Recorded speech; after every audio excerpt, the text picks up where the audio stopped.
With endless options, of course, that Mother Nature gives us to view these works of art all through fall, we know that timing is everything. And leaf peepers who want to catch the colors at their peak, listen up.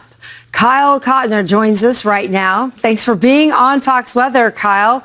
We want to talk about what inspired you first to start the Foliage Report. How'd this get started? Well, first off, thank you so much for having me this morning. It's great to be on Fox Weather.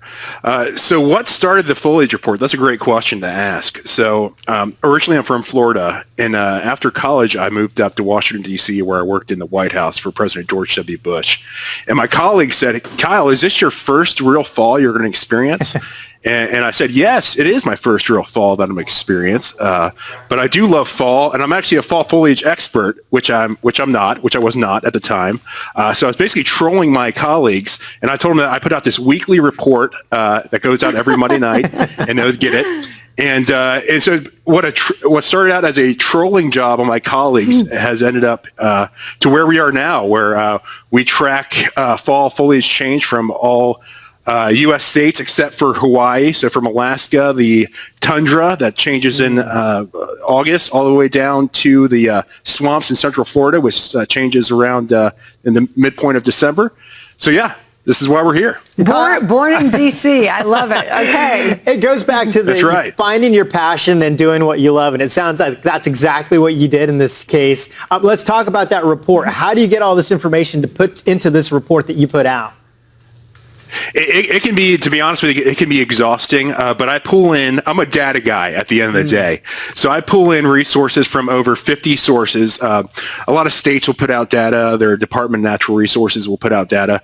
But I also have a bunch of folks around the country who send me in information as well. Because at the end of the day, I want to make the most accurate information shown on these maps as possible. So what I do is I get all this information together, I aggregate it, and I put it into easy viewable maps. I love it. It's great. It's a wonderful way for people to access what might be the prime area for them to go and catch the colors. Yeah. What's your personal favorite place, though? Because it sounds like you've lived in a couple different places, and you also have gotten access to these prime spots. What's your favorite place to view the leaves? That's a tough question, actually.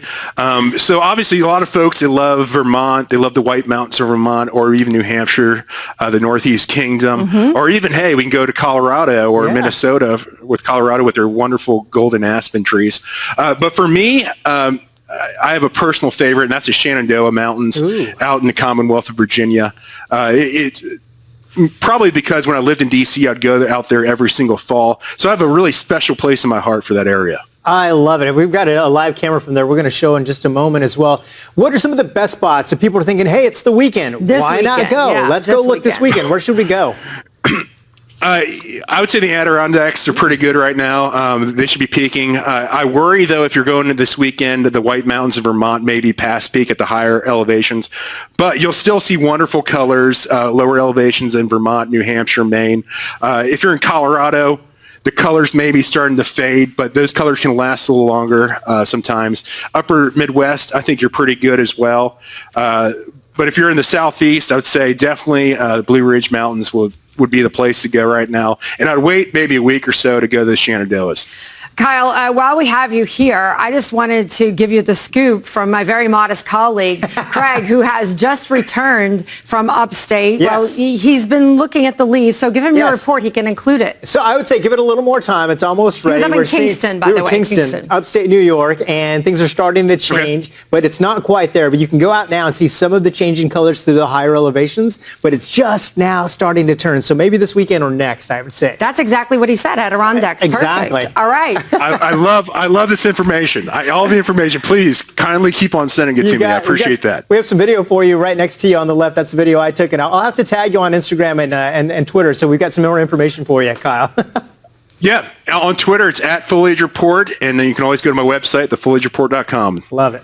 Thanks for being with us. We loved also getting the behind the scenes of how the report was born. That was pretty cool. Love it. Congratulations, Kyle Cotner. We appreciate you being here on Fox Weather. Greatest time of year. Thank you. Awesome. Love it. Hey, well.